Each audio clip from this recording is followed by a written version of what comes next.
Rádio Futebol na Canela, aqui tem opinião. Bom dia, Fernando Blanc, feliz ano novo para você, pro ouvinte do primeiro Música, Futebol e Cerveja de 2022, que o nosso ano seja abençoado, coisas boas aconteçam para todos nós e que a gente possa ter muito sucesso ao longo dessa caminhada em mais uma temporada que se inicia para nós da Rádio Futebol na Canela e do Futebol Sul-Mato-Grossense, começa na próxima quarta-feira com a abertura do Estadual 2022. Meu primeiro entrevistado em 2022 e desse sábado é um técnico que fez história na última década no Mato Grosso do Sul. São 3 títulos, 2 como treinador, 1 como auxiliar e preparador físico, 2 acessos com o Corumbaense, participação em Copa do Brasil, saiu daqui direto para uma seleção nacional, passagem por futebol asiático, também pelo mundo árabe, e que viveu um drama no final do ano passado, mas nos últimos dias esse drama acabou, ele pôde finalmente iniciar 2022. Cláudio Roberto, bom dia, feliz ano novo, e acho que o seu ano começou quando você embarcou para o Brasil de volta, né? Tudo bem? Satisfação mais uma vez falar com você. Bom dia, Thiago, bom dia a todos do programa, é um prazer participar. Feliz ano novo aí para todos nós. É verdade, foi uma situação bem atípica o que aconteceu, mas no final das contas prevaleceu a justiça, a verdade, a transparência, a minha conduta. Então agora vamos virar a página, construir uma nova história e seguir a carreira. Enquanto não acontece uma nova oportunidade de trabalho, vamos recarregar as baterias perto de quem a gente ama, né, que é a nossa família. E daqui a pouco vamos estar aí na ativa, certamente. Nós estamos conversando com o técnico Cláudio Roberto, campeão pelo Águia Negra, pelo Sene, 2 acessos pelo Corumbaense, passagens também pelo 7 de setembro, onde evitou rebaixamento. No mesmo ano que ele foi campeão pelo Sene, ele trabalhou no 7 de setembro, também trabalhou no time do Costa Rica na temporada 2020. E em 2021, 2 trabalhos no Espírito Santo. Trabalhou no Vitória, no primeiro momento do Campeonato Capixaba, e depois no Rio Branco, na Série D, inclusive eliminando o Aquidauanense na fase eliminatória. Chegou a estar no grupo com o Águia Negra. Cláudio, e a sua saída, queria que você falasse no momento da saída de cada clube. Me parece que no Vitória uma sequência de resultados não tão bons e não houve a sequência. E na questão do Rio Branco, você foi cometido pelo Covid, né? E aí acabou sendo demitido durante a sua recuperação, é isso? Vamos por partes. No Vitória nós tínhamos campanha de... No momento da minha saída, tínhamos campanha de finalista. Isso não quer dizer que quando você está numa campanha com bons resultados e atingindo os objetivos do clube, que tudo está bem. Mas, no meu entendimento, tudo que a diretoria me pediu, nós estávamos cumprindo. Eles entenderam que era hora de mudar, que era hora de promover o auxiliar permanente para treinador principal. Eu respeito a decisão do clube, posso não concordar, mas respeitei a decisão do clube e então saí do Vitória. Mas o trabalho no Vitória no estadual, para mim, foi um dos meus melhores trabalhos da minha carreira, porque foi uma reconstrução. Saiu todo mundo e nós montamos um time do zero. E a partir daí começamos a colocar as ideias, começamos a colocar um padrão de jogo.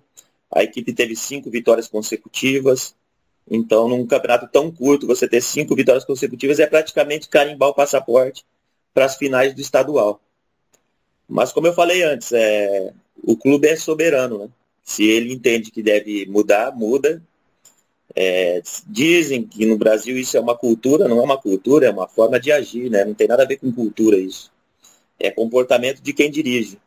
Então, para mim, fica a marca do trabalho, das relações que eu tinha com os jogadores, que eram muito boas.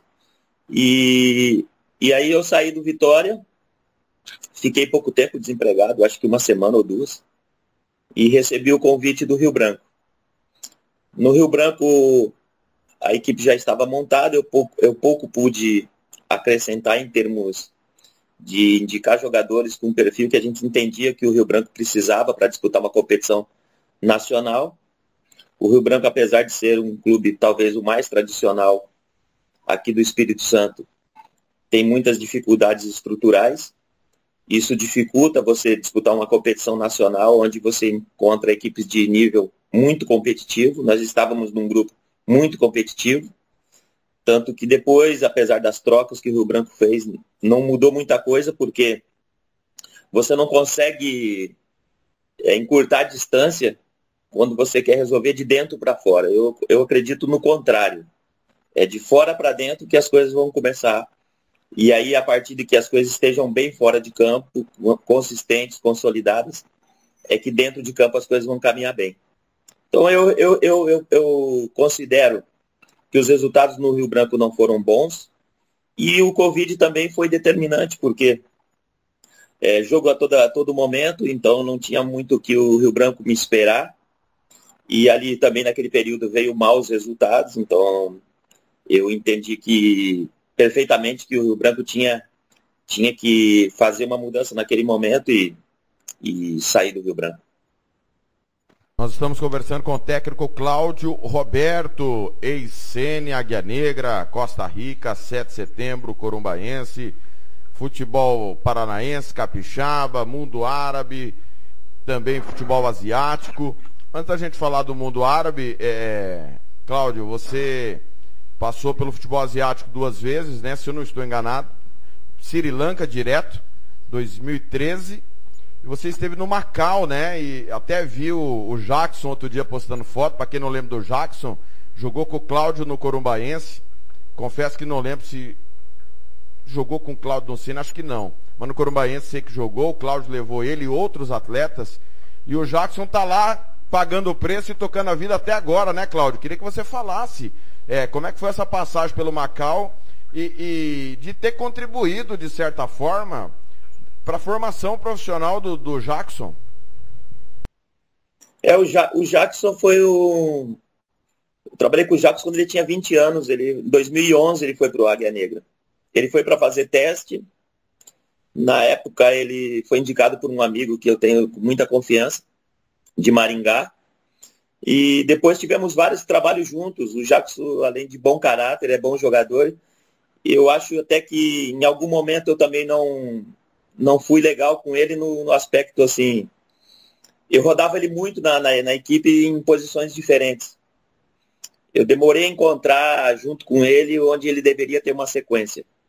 E na realidade o Jackson só foi ter uma sequência na posição que ele mais se identificou e mais ele rende, foi em Macau. Foi quando eu fui para Macau, em 2016, e ele ficou comigo lá. E foi melhor jogador da competição, fez 23 gols, foi seleção do campeonato, e ali ele se encontrou. E a partir disso ele teve uma sequência, e tá no que está hoje, tá muito bem lá em Macau, tendo sequência, levou a esposa, agora vai ser pai. Então eu penso que tivemos muitos momentos juntos, né, de altos e baixos, mas eu fico feliz, mantenho contato com ele até hoje, nos falamos sempre, que ele tá conseguindo atingir os objetivos dele. Fora do Brasil, ele está numa situação que se ele vir para o Brasil, ele não consegue entrar em Macau de novo, por causa das restrições, em função da pandemia, mas eu sinto ele bastante feliz, bastante satisfeito com o desenvolvimento da carreira dele lá. Ele é muito respeitado lá, as pessoas gostam muito dele. Ele agora voltou para o clube que nós estávamos lá em 2016, para o Monte Carlo. Então a gente está muito feliz de ver ele se mantendo em alto nível, fazendo gols sempre, decidindo jogos. Ele é um jogador tecnicamente muito bom. E isso tem se confirmado ao longo dos anos. Macau é um lugar também que eu lembro com muito carinho, porque fiquei 2 anos e meio lá. Conseguimos classificar o Monte Carlo para a Copa da Ásia. Conseguimos revelar bastante jogadores que subiram da equipe principal, das equipes de formação para a equipe principal, e depois foram para a seleção de Macau.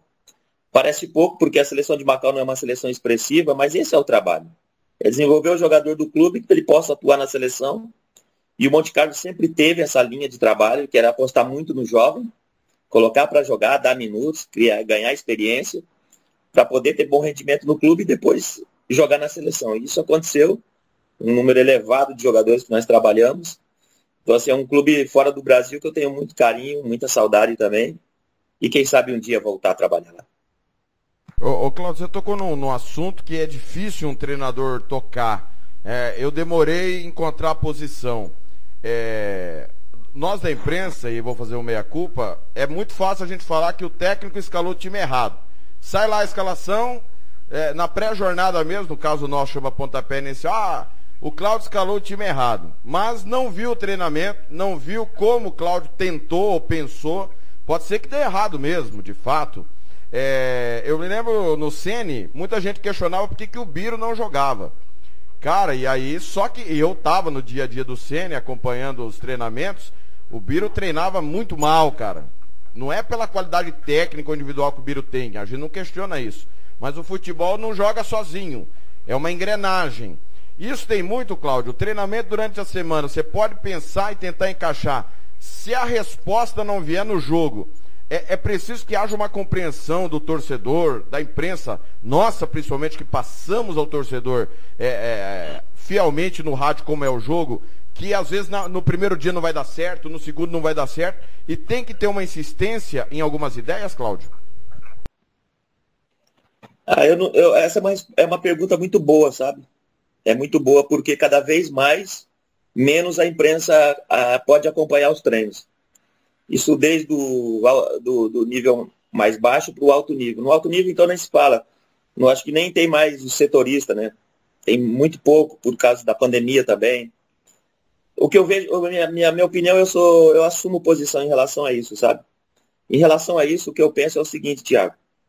Há jogadores, por norma, que eles são versáteis, sabe?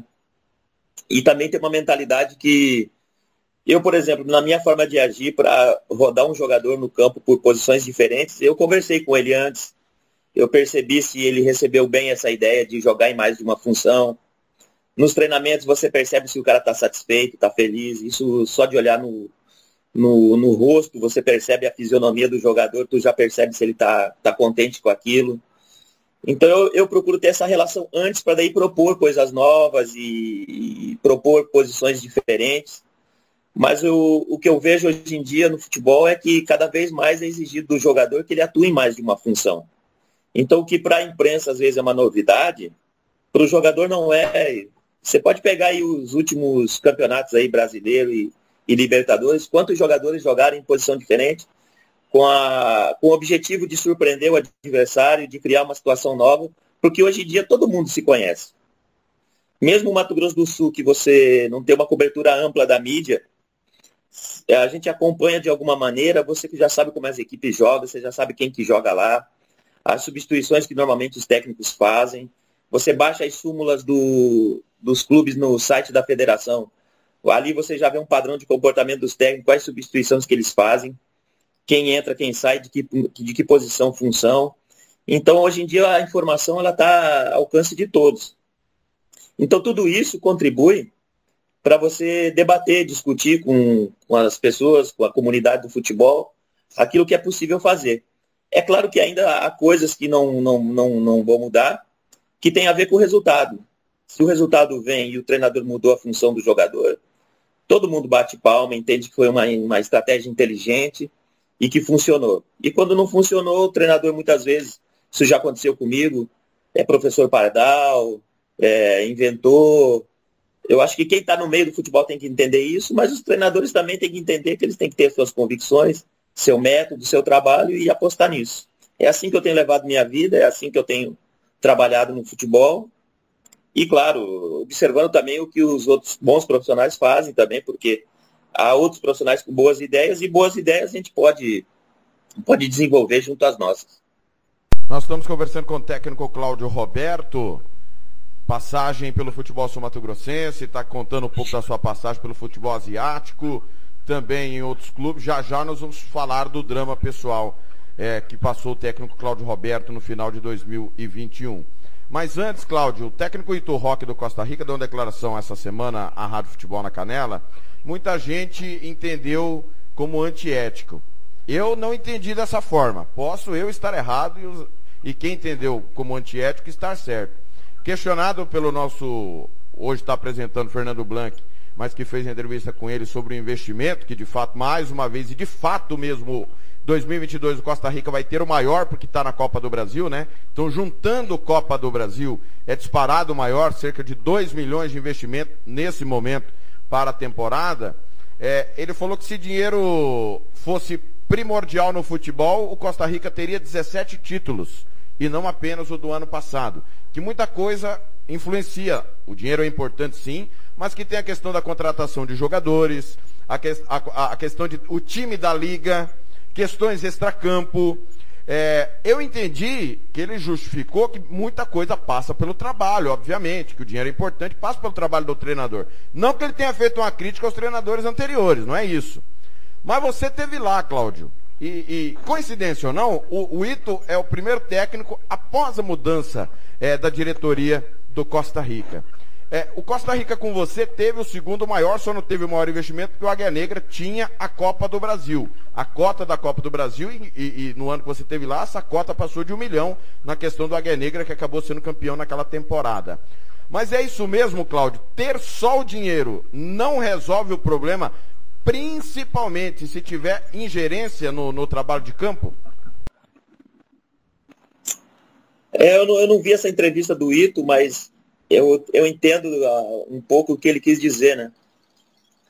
Porque se fosse só dinheiro mesmo, os clubes mais poderosos do mundo ganhavam todo ano também, né? Os campeonatos, suas ligas, a Champions League.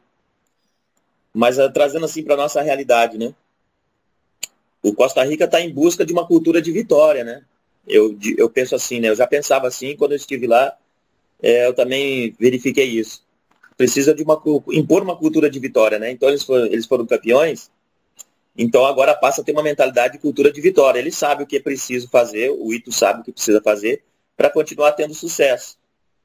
E quando o entorno pensa não igual, mas parecido com os objetivos da comissão técnica, que é liderada pelo treinador, e todos caminham nessa direção, a chance de dar certo é muito grande, porque se tem aporte financeiro e a cultura de vitória está no dia a dia, tu se aproxima muito mais da vitória, dos bons resultados. Agora, se tu olhar o calendário do Costa Rica que ele tem para esse ano, com Série D, a logística que o Costa Rica vai ter que fazer para jogar, talvez seja o time que mais vai fazer viagens longas. O grupo, a formação do grupo, o dia a dia, a logística da equipe, quem fica, quando viaja, como trabalha, tudo isso o Ito deve estar pensando com o Sandrinho, com o pessoal da direção, para dar boas condições. E eu acho que é isso que deve ser o futebol. Dê boas condições para poder cobrar resultado. E também o perfil, né? O Costa Rica entendeu que a continuidade é um princípio que vai levar eles aos bons resultados. Então, tem que suportar quando os resultados não vêm. Eu vi que eles fizeram 2 amistosos, aí me parece que não ganharam os amistosos. Mas eu já fiz pré-temporada que eu ganhei todos os amistosos, depois tive dificuldade para ganhar onde tinha que ganhar. E eu vi também que o Costa Rica está fazendo amistosos contra equipes profissionais de um nível superior. E isso é muito importante, que é para o jogador perceber a dificuldade que vai vir pela frente. No Mato Grosso do Sul, eu trabalhei várias vezes, muitas vezes nós fizemos amistosos contra equipes amadoras e ganhamos de goleada, e fica parecendo que está tudo bem, que está tudo certo, que a equipe está crescendo, está evoluindo. Eu lembro que no Águia, uma ocasião, nós jogamos um amistoso de pré-temporada contra o Londrina, e ninguém queria jogar esse jogo contra o Londrina. Ninguém da direção queria. Porque era um risco de tomar uma goleada, de ir mal. E pelo contrário, nós empatamos o jogo em Rio Brilhante, quase ganhamos o jogo, fizemos bom jogo, e o que eu queria era que os jogadores se acostumassem já desde o início do ano, já que tinha a Série D naquele ano, a enfrentamentos como aquele. E é jogos assim que vai mostrar o que nós precisamos trabalhar na equipe. Então é tudo para mim uma questão de mentalidade, sabe, Thiago? Eu entendo o que o Ito quis dizer, entendo perfeitamente o que ele quis dizer, mas não é só dinheiro, é trabalho, é dia a dia, é entorno, é ambiente bom, é boas relações entre todos dentro do clube, é trazer todo mundo para perto do clube. Esse ano Costa Rica é o representante, então vamos fortalecer esse ambiente para que eles possam fazer, porque é importante o Costa Rica ir bem, por exemplo, para vocês aí. Se o Costa Rica for bem, o estado do Mato Grosso do Sul passa a ser bem falado, passa a ser visto de uma outra maneira, passa a haver interesse de profissionais de melhor nível trabalhar no Mato Grosso do Sul. É uma cadeia. Eu acho que as pessoas têm que entender dessa maneira e não ficar muito com essa questão do clubismo, sabe?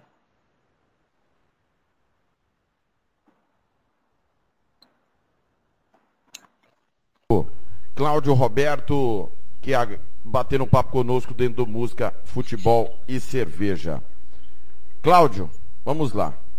Sei que o assunto é estressante, é difícil, mas é importante a gente explicar minuciosamente para o torcedor entender, porque você é um técnico internacional, já foi e voltou várias vezes do futebol internacional, do futebol asiático, do mundo árabe, inclusive, não é a primeira vez que você vai. Explica um pouco para nós, pós saída do Rio Branco, do Espírito Santo, pós a sua situação de Covid, como é que foi essa questão trabalhista, quem te procurou, quem que intermediou a sua ida por Emirados Árabes Unidos? Por favor, fique à vontade para explicar em riqueza de detalhes para que o torcedor possa compreender toda a situação. Bom, Thiago, tudo começou no... Para falar o que aconteceu agora, eu tenho que lembrar do que aconteceu ano passado. O ano passado eu estive nesse mesmo clube. E para você entender as relações, assim, eu tenho um site na internet que eu, com frequência, eu atualizo. É uma forma de eu divulgar meu trabalho. E dentro dessas relações eu faço um link com as minhas redes sociais. E hoje todo mundo fala com todo mundo. Isso vocês todos sabem disso também. E houve um contato desse clube para saber meu interesse de trabalhar lá numa transição de uma academia de futebol, o que nós chamamos de escola de futebol, lá eles chamam de academia de futebol, por uma equipe profissional. Então eu tinha que ir lá avaliar jogadores de várias nacionalidades, principalmente do continente africano, porque vai muito jogador africano para a Ásia, e começar a estabelecer uma formação de uma equipe que no ano seguinte iria disputar uma competição pela Liga Árabe da Divisão 2, que equivale à terceira divisão. Ocorre que o ano passado o clube tinha um dono e um diretor esportivo. Então eu fui lá, fiquei 3 meses, fiquei com passaporte de visitante, prestando serviço para eles. Antes de vencer esse período, eu voltei embora e toquei minha vida. Fiz o que eu tinha que fazer lá e voltei. Esse ano eles voltaram a me contactar quando souberam que eu estava livre. Porém, o diretor virou dono e o dono saiu e foi para outro clube. Comprou outro clube e foi para outro clube. Não quis mais ser sócio. Então, isso para mim, como eu já conheci o diretor que virou dono, eu já tinha uma relação com ele e era uma relação boa, uma relação assim, muito tranquila, um cara bem agradável assim, na relação do dia a dia. Ele me enviou uma oferta de emprego pelo WhatsApp e essa oferta de emprego não estava assinada e nem carimbada. A oferta de emprego é como se fosse um contrato, uma proposta de um contrato de trabalho. Eu vi as cláusulas do contrato e eu lembro que tinha 1 ou 2 cláusulas que não me satisfaziam. Uma delas era férias só a partir do 2º ano, que eles me propuseram um contrato, uma oferta de emprego de 2 anos. E tinha uma cláusula lá que não me satisfazia e eu disse pro dono, que então era diretor ano passado, eu preciso que tu altere isso, porque eu tenho vida familiar. Minha esposa não iria comigo, iria em algum momento para me acompanhar lá e depois voltava ao Brasil. Então eu gostaria depois da liga ir para o Brasil de férias. Aí ele disse assim, então faz o seguinte, eu vou te mandar os tickets amanhã do voo, você vem, e aqui a gente altera o contrato e coloca tudo isso da forma que você está me pedindo. Como eu já o conhecia do ano passado, eu agi pela confiança, mas esse foi meu... Eu não devia ter confiado, eu devia ter falado para ele, altera, assina e carimba, que eu te devolvo assinada por mim. Ou seja, eu fui esse ano sem ter assinado o contrato, e ele sem ter assinado essa oferta de trabalho. Então, quando chegamos lá e nas primeiras reuniões, eu já logo abordei sobre esse assunto, ele disse que ia resolver. Passado 2, 3 semanas, nada aconteceu, eu abordei ele novamente e disse a ele assim, olha, como é que vai ficar a questão do contrato? Ele falou, não, aqui no Emirados, primeiro faz uma aplicação do visto, para depois você assinar o contrato. Eu falei, então quando que eu vou fazer essa aplicação ali? Eu já dei a entrada porque eu tô com o teu passaporte, e já dei entrada nessa aplicação. Para minha surpresa, passou mais uma semana, ele me chamou para uma reunião e me apresentou a aplicação do visto. E eu fui ler o que estava escrito, e aí eu olhei essa aplicação e eu estava como supervisor de vendas de uma agência de viagem. Eu abordei ele e disse, olha, eu não sei se está errado essa aplicação, ou o que houve, mas eu não vou assinar contrato como supervisor de vendas, que eu nem tenho qualificações para isso, entendeu? E então eu não aceito assinar isso aí. Ele falou, não, mas aqui é assim. E você tem que ir no Ministério do Trabalho, tirar suas digitais, fazer foto, porque eles vão te mandar um ID, que é uma cédula de identificação, que é uma autorização para tu permanecer no país trabalhando. Eu disse, olha, você me desculpa, mas dessa forma eu não vou ficar, eu prefiro ir embora. E quando eu disse isso, aí começou meus problemas. Porque aí ele passou a não falar comigo direito, a me tratar de uma forma que antes ele não fazia. E aí eu tratei de me organizar para ir embora. Nessa equipe tinha mais 7 brasileiros. Desses 7 eu tinha indicado 4 jogadores, mais 2 de equipe técnica. Os outros 2 da equipe técnica nem a aplicação ele tinha feito, então eles estavam lá também com visto de visitante. Então bastava nós pegarmos o passaporte, irmos para o aeroporto e voltar ao Brasil. Então eu comuniquei ele que não iríamos permanecer.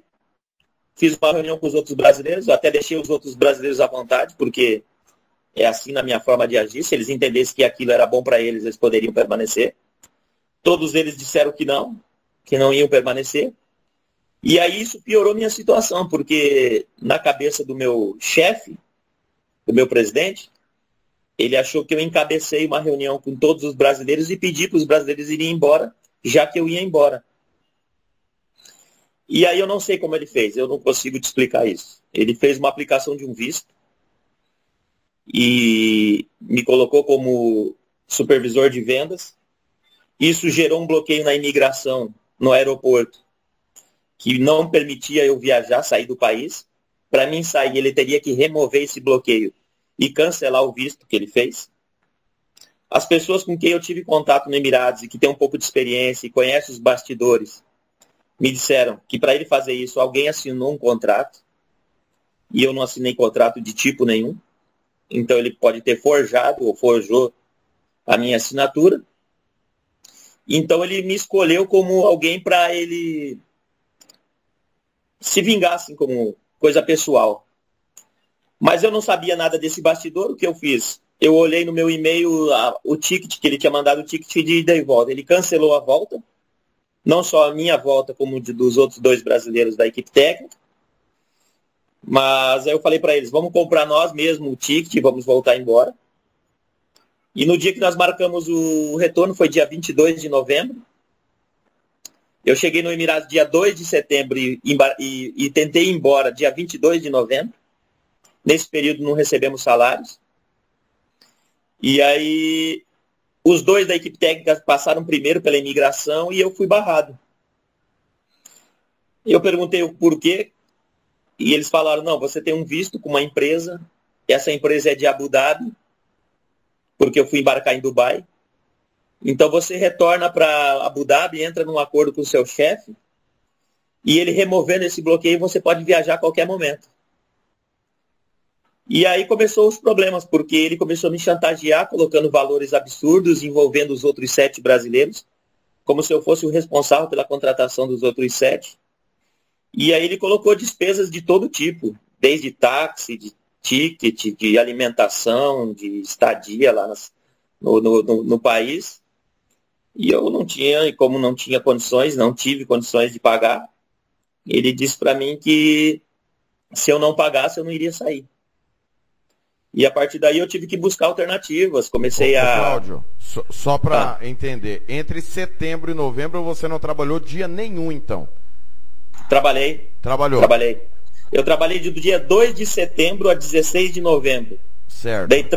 Dei treino todos os dias e fizemos jogos de preparação.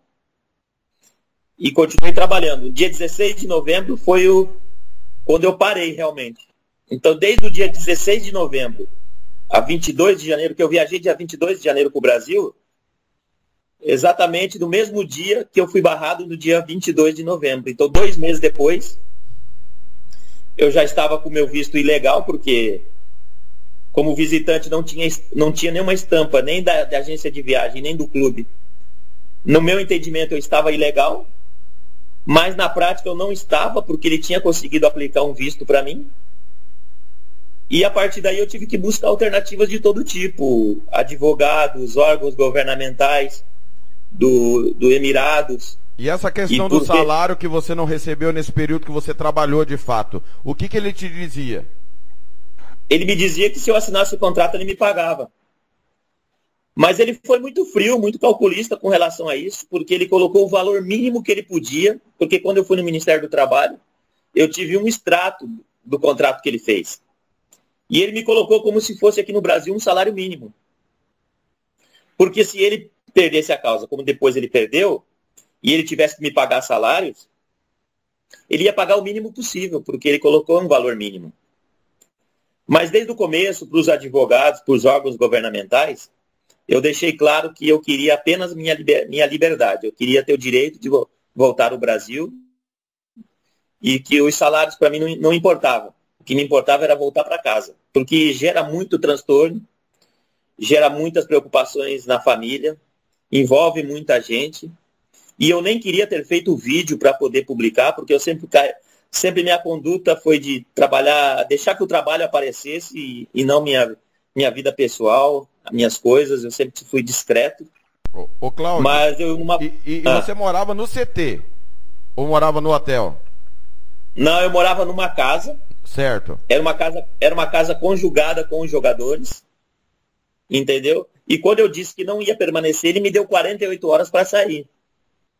Certo. Então ele me colocou na rua sabendo assim, que Abu Dhabi, para quem não conhece os Emirados Árabes, Abu Dhabi é mais caro para se viver do que em Dubai.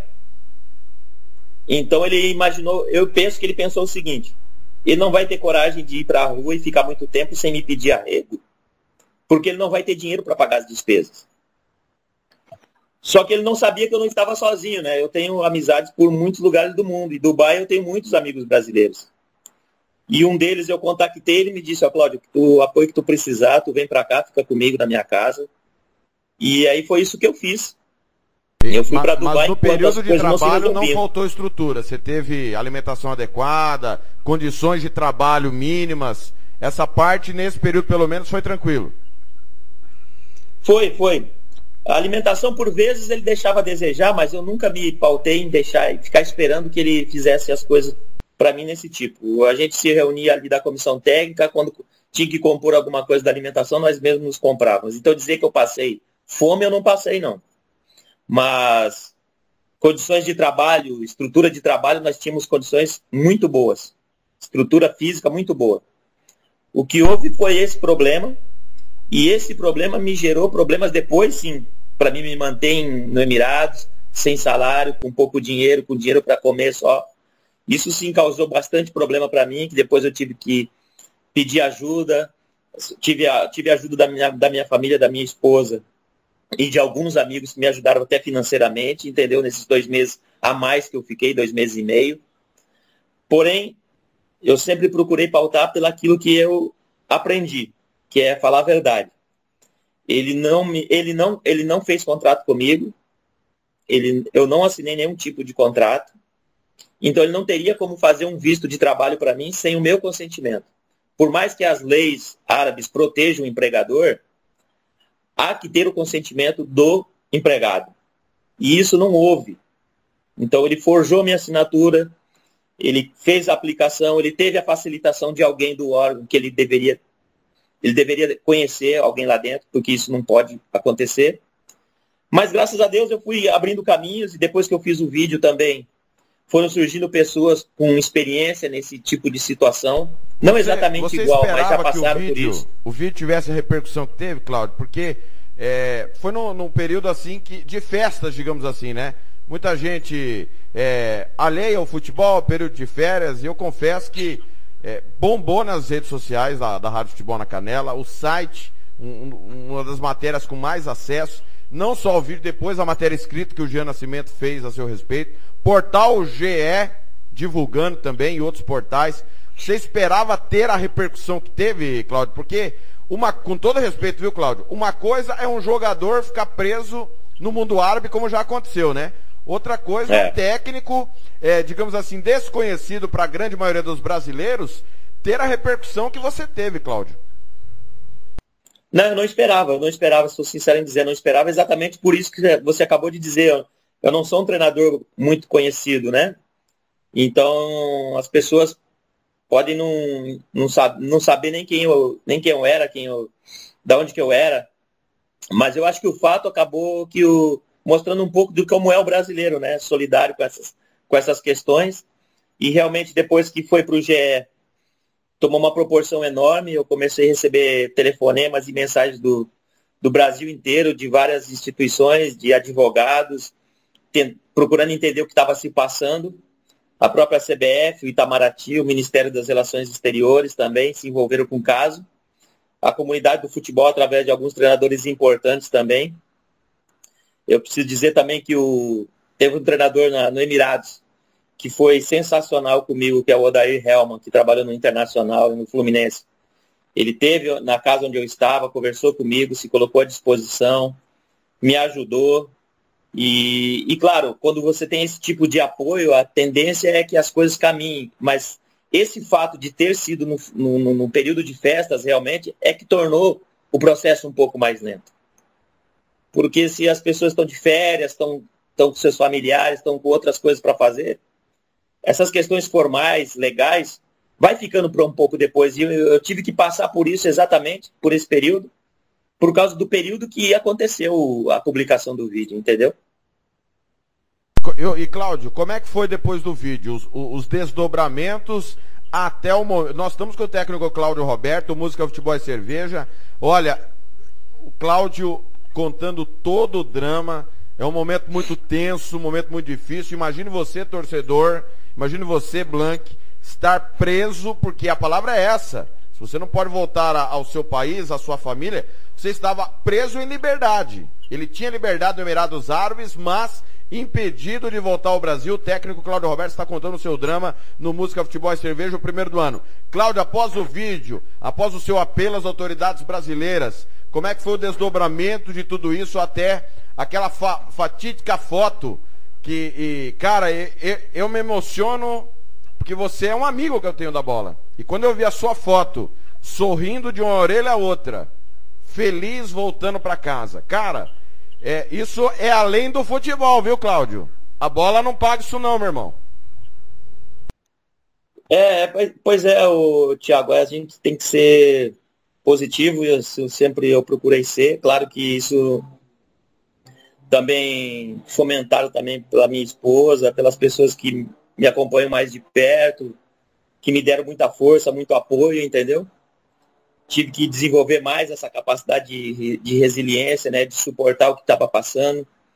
Mas eu tive sempre meu coração em paz, porque eu sabia que eu não tinha feito nada de errado a nível de prejudicar clube, alguma pessoa, ou alguma mentira, algo que manchasse a imagem do profissional brasileiro. Eu sempre me preocupei com a minha conduta primeiro, antes de me preocupar como treinador, de ser visto como bom treinador. Então eu sempre procurei ter essa conduta em todos os lugares que eu fui. E é importante quando estamos fora do Brasil, ainda mais, porque os treinadores brasileiros, não há muitos fora do Brasil trabalhando. E quando você está fora do Brasil, você é um representante da classe. Então eu sempre me preocupei com isso, sabe? Mas graças a Deus, né, foi um momento ali também de se aproximar mais de Deus também, ter uma vida espiritual maior, melhor, mesmo pela dor, né? Porque isso só aconteceu pela dor. Mas, com certeza, tudo isso me fez ser uma pessoa melhor, entender melhor as coisas, entender que também há decisões que eu controlo, que eu também preciso ter mais cuidado, para que sirva de exemplo para os próximos que possam ir. Porque parece que está instituído, Thiago, que nessas divisões mais baixas, nessas divisões menores, tudo é ruim, né? O campo é ruim, os árbitros são ruins, o salário é baixo, as condições são mínimas, mas o teu caráter está em qualquer lugar, meu amigo. Tua conduta está em qualquer lugar, no baixo nível, no alto nível. Isso não modera o teu caráter, entendeu? Se você tem em qualquer nível, em qualquer lugar, em qualquer tipo de situação. Então tem sido assim minha vida, tem sido assim minha carreira. É claro que depois, quando nós conseguimos provar tudo, as autoridades brasileiras, você comentou aí, se envolveram com o caso, mas os bastidores eu não consigo saber, porque precisa ver contatos, telefonemas, documentos formais, eu tinha provas, conversas telefônicas para poder provar. Tudo isso eu apresentei, entendeu? Era um objetivo inicialmente, Thiago, somente a liberação. Eu poder pegar o voo e vir para o Brasil. Mas depois que eu vi a chance de provar, porque eu tive que ir nos órgãos governamentais e depor, falar a minha versão dos fatos, apresentar minhas provas, eu comecei a acreditar que era possível ser liberado e sair sem restrição. Porque eu não sei, daqui 6 meses, daqui 1 mês, o próximo ano eu posso receber uma proposta de um clube sério, com uma postura séria, e por que não voltar ao mundo árabe? Entendeu? Que é um lugar que eu me adaptei bem. O problema não é o futebol árabe, o problema é a atitude das pessoas. Entendeu? Lá é um campo muito bom de oportunidades. Então eu queria sair de lá, eu queria e quis sair de lá, liberado e sem restrição, com o direito de ir e vir outras vezes. Imagina se eu for contratado para ir para a China e minha escala for em Dubai e eu tiver uma restrição. Eu vou ter que ficar algumas horas em escala no aeroporto de Dubai, a polícia vai me prender porque eu tenho uma restrição lá. Isso é mau, isso é péssimo, entendeu? Então eu tenho os documentos, estou com os documentos aqui, que comprovam a minha liberação, que comprovam que eu fui correto, e no final das contas os órgãos governamentais entenderam que eu fiz as coisas da maneira correta, e quem não fez foi o chefe do clube. Cláudio Roberto, técnico que está contando o seu drama do Emirados. Ô Cláudio, a parte financeira, como é que ficou essa situação? Você conseguiu reaver alguma coisa? A questão do contrato, que nem foi assinado, mas de alguma maneira, você conseguiu reaver alguma parte nesse sentido após a condenação? Porque ele foi condenado, ele estava errado, né? Tanto que você está no Brasil. Essa parte foi ressarcida? E você pensa em fazer alguma coisa contra, eu não sei se é contra o clube, né? Ou se é contra a pessoa, não sei como que funciona essas questões esportivas lá no Emirados Árabes. Sempre quando falamos sobre esse assunto, depois fica na cabeça algo que deveria ter falado. O presidente, o dono do clube que eu estava, ele não é árabe, ele é egípcio. É muito comum no mundo árabe, ainda mais nessas divisões menores no mundo árabe, no Emirados Árabes especialmente, é um estrangeiro que resolve investir no futebol, mas ele tem que estar locado com um local. Então, o clube, se eu entrar com uma ação contra o clube ou contra qualquer situação que tenha a ver com o meu nome nessa relação, eu posso prejudicar um árabe que nada tem a ver com a situação, porque ele pode nem saber que eu passei por isso. Ele é um sócio, porque o árabe ele tem muito isso, ele se protege. Então eu não saberia te dizer exatamente, se eu entro com uma ação contra o clube, quem eu ia afetar. Aí sim poderia causar uma restrição para mim voltar no futuro. Então eu abri mão de todos os meus direitos trabalhistas, não recebi um centavo nesses 4 meses e meio, para mim sair de lá sem nenhuma restrição e poder ter o direito de ir e vir do Brasil. Então isso para mim também não tem preço, sabe? Eu acho que, graças a Deus, eu tenho saúde, tenho condições de buscar meu espaço, reaver esse dinheiro que eu deixei de ganhar, para no futuro eu recuperar isso.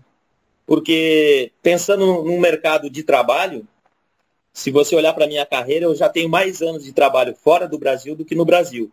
E quanto mais você fica fora do Brasil não sendo um treinador conhecido, menos mercado você tem no Brasil quando você retorna. Isso eu já percebi, já senti na pele algumas vezes. Porque você cai no esquecimento. Entendeu? O mercado te olha dessa maneira, entendeu? Então vamos ver o que o futuro nos propõe. Mas o mais importante para mim é a minha consciência. Estou de cabeça tô com a cabeça boa, tô tranquilo, tô com o coração aberto para buscar novas oportunidades, entender que isso não foi legal, não foi uma passagem positiva, mas não vou ficar remoendo, entendeu? Vamos virar a página, pensar para frente. Como você falou, naquela foto, no avião, quando eu embarquei para ir para o Brasil, era isso que eu queria passar, representava exatamente meu sentimento de alívio, de alegria, de querer chegar em casa, ver as pessoas que eu amo, entendeu? E poder estar com elas novamente. Porque em algum momento passou pela cabeça que eu poderia até ser preso lá no Emirados, entendeu? Por algo que eu não fiz, que eu não propus esse tipo de situação. Mas eu acho que agora é encarar de forma positiva, entender que o mercado está aí cheio de oportunidades e daqui a pouco, certamente, vamos estar trabalhando. Cláudio, só para encerrar esse assunto aí, esportivamente falando, houve algum contato? A FIFA, Sindicato dos Treinadores, representou contra o clube? E só para deixar claro o nome do clube, por favor, até porque nós estamos falando, esse clube pode ser punido em não contratar estrangeiro ou algo do tipo? Tiago, a BTF, a Associação Brasileira dos Treinadores de Futebol, o presidente Fernando me deu suporte, ligou para o meu chefe, solicitou minha liberação. Ele não aceitou, mas ele fez o contato, entendeu? Então ele trabalhou para me ajudar a ser liberado. A FBTF, também através do presidente Zé Mário, também fez contato com a CBF, intermediou esse contato com a CBF, com a cúpula alta da CBF, para se envolver no meu caso. O Dorival Júnior também, que faz parte dessa instituição, também participou dos contatos para que chegasse na Secretaria Nacional do Esporte em Brasília. O René Simões também, que é um cara bastante influente, tem bastante conhecimento, também trabalhou bastante a meu favor, que hoje está como gestor no Curitiba. Se eu esquecer de alguém, me desculpa, mas essas pessoas aí foram pessoas assim, que se envolveram diretamente, que me ligavam, que procuravam saber se eu estava precisando de alguma coisa, entendeu? Alguns políticos de bem também se envolveram no Itamaraty, com o ministro das Relações Exteriores, o ministro França. Então eu tive muita ajuda, muita solidariedade. No próprio Emirados, muitos brasileiros se colocaram à disposição, me ajudaram, me deram teto, me deram apoio, me deram carinho. Então, assim, se eu olhar para o lado bom, copo cheio, eu conheci novas pessoas, tive outras possibilidades de relacionamento no mundo árabe, com outros clubes, tive reuniões interessantes lá, pensando em projetos futuros. Então, eu acho que, no final das contas, eu mais ganhei do que perdi.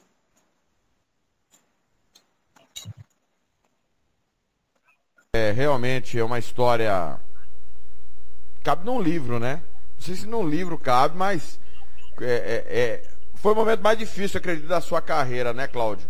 E você resumiria em que essa experiência negativa? O que você voltou um ser humano melhor? Você voltou um esposo melhor, um treinador melhor, uma pessoa melhor, um amigo melhor? No que você resume essa péssima experiência dessa passagem, Cláudio? Dá para pontuar, entendeu? Dá para pontuar. A relação minha com o chefe do clube, houve ali ruído. E por isso aconteceu o que aconteceu. Mas minha relação com os jogadores desse clube era muito boa. Foi uma das melhores relações que eu construí na minha carreira. Os jogadores me ligam, me mandam mensagem, querem saber como é que eu estou. Isso só acontece quando existe bom relacionamento, né? Existe empatia entre as partes, né? Então eu tinha jogadores de 8 nacionalidades na equipe. Tinha jogador que falava francês, eu não falava francês para poder sentir o que eles queriam me passar. Mas eles sentiam minhas atitudes e eu sentia a atitude deles no dia a dia. Isso é muito importante, sabe? Então, claro que como pessoa, influenciou demais esse episódio. Então eu vejo dessa forma. Se meu lado pessoal melhorou, com certeza eu vou ser melhor treinador nos próximos trabalhos. Porque são experiências que enriquecem, né? São experiências que nos levam a refletir mais sobre as nossas atitudes, a nossa forma de gerir, a nossa forma de tomar decisões. Então eu me vejo melhor preparado, primeiro como pessoa, E aí agora vamos aguardar o que vai surgir aí como oportunidade para a gente poder usar essas experiências a favor, né? A favor, para que as coisas caminhem da melhor maneira possível. Telefone já tocou, clube já te procuraram, Mato Grosso do Sul te procurou nessa janela, Cláudio? Não tocou ainda, mas eu também entendo por que não tocou, porque quando eu chego ao Brasil, todo mundo já está em pré-temporada, todo mundo contratou treinador, a gente precisa respeitar o momento também, né? O momento é esse. Imagina, né? Você tem que trabalhar, mas para você trabalhar, você tem que se aproveitar do insucesso de um companheiro teu de profissão. Se ele for mal, se o time dele não ganhar, se o clube não tiver paciência, eu vou ter que esperar menos, e aí sim eu vou ter minha oportunidade. É um cenário assim caótico, né? É ruim ter que trabalhar em função de situações como essa. Mas é o meio do futebol, né? É assim o futebol no Brasil. Mas eu espero que isso cada vez mais melhore. E com calma, eu tenho ainda um módulo para terminar da licença A da CBF. E quero terminar a licença A para depois ir para a licença Pro, que é o último degrau aí das graduações. Para mim poder ter a qualificação, a certificação. Enquanto isso, vamos trabalhando para estar atualizado, estar preparado, conhecer o mercado aqui no Brasil de jogadores. Eu nunca disse que não voltaria ao futebol do Mato Grosso do Sul, entendeu? Se alguém me ligasse, se alguém me procurasse, eu ia ouvir. Mas é claro, tudo é uma questão de momento de carreira também, entender o que essas pessoas querem. Eu continuo com a mesma opinião da época que trabalhei no Mato Grosso do Sul, que aí há bons jogadores, há bons profissionais, há meios para fazer bom trabalho, tem como crescer, tem como emergir. Mas o trabalho do futebol, por mais que as pessoas pensem que é um pouco individualizado, não é. É um trabalho feito a muitas mãos, é um trabalho feito que tem que ter muitas interações para que os resultados venham, que o clube cresça. E eu continuo sempre acompanhando vocês, principalmente você aí, que sempre cobriu o futebol do Mato Grosso do Sul, e eu admiro bastante o trabalho que vocês fazem, para que a gente possa aí, de alguma maneira, em algum momento, poder contribuir para o crescimento do futebol do Mato Grosso do Sul. E eu só sou treinador, estou treinador, porque teve um louco lá no Mato Grosso do Sul que me deixou trabalhar 3 anos no mesmo clube. Eu pude errar, eu pude acertar, eu pude ganhar, eu pude perder. E aí depois nós ganhamos, nós perdemos. E aí eu pude ter uma noção do que é ser treinador. É muito difícil você ter continuidade. E eu sou grato às pessoas lá do Águia Negra e dos outros clubes que você citou aí, que eu trabalhei no Mato Grosso do Sul e tive sucesso. Eu se pudesse dar um conselho para mim, não volta não, tá feia a coisa aqui. A coisa aqui tá cada vez pior, cara. Eu tô perdendo os últimos cabelos que me restam porque tá brabo. A gente continua colocando o dedo na ferida, esperando melhor, propondo solução, mas tá difícil. Olha, Cláudio, pro torcedor que tá ouvindo a entrevista, nós estamos gravando a entrevista por videochamada. O Cláudio estava numa posição na casa dele que não estava legal. Coincidentemente ou não, tá escrito amor aonde o Cláudio está sentado. Eu acho que o brasileiro demonstrou amor nessa situação que você passou. E a gente espera que nenhum outro brasileiro, nenhuma outra pessoa passe pelo que você passou. Porque faltou amor do presidente na relação de ser humano que ele teve com você. Mas eu tenho certeza que você se sentiu abraçado pelo povo brasileiro. Toda a sorte do mundo na sequência, Cláudio. O microfone sempre aberto. Eu aproveito a oportunidade aí, Thiago, mais uma vez, de agradecer a todos do Mato Grosso do Sul aí que mandaram mensagem, que me deram apoio, que oraram por mim, entendeu? E eu sou grato a cada um deles. E a você também a oportunidade de poder me comunicar com eles agora. E realmente é isso mesmo, é esse o sentimento. Tive muita solidariedade de muitas pessoas que demonstraram muito carinho por mim, muito, muito respeito. E se não fosse isso, certamente nós não estaríamos conversando aqui agora. Mas assim, eu acho que isso também é um pouco reflexo de como eu tenho conduzido minha carreira, né? Porque se eu fosse um mau caráter, certamente as pessoas não teriam sido solidárias comigo. Então eu também fico feliz de ter essa resposta, porque muitas vezes a gente abre mão de certas coisas para poder ter uma carreira limpa, uma carreira transparente, E não é pelo tamanho do clube que a gente já dirigiu que a gente deve ser visto. A gente deve ser visto pelas nossas atitudes, pelo nosso caráter, pela nossa conduta. Então, mais uma vez, aí, obrigado pelo espaço. E um grande abraço a todos os teus ouvintes aí, todos os amigos aí que acompanharam a minha carreira enquanto estive aí e que ainda acompanham.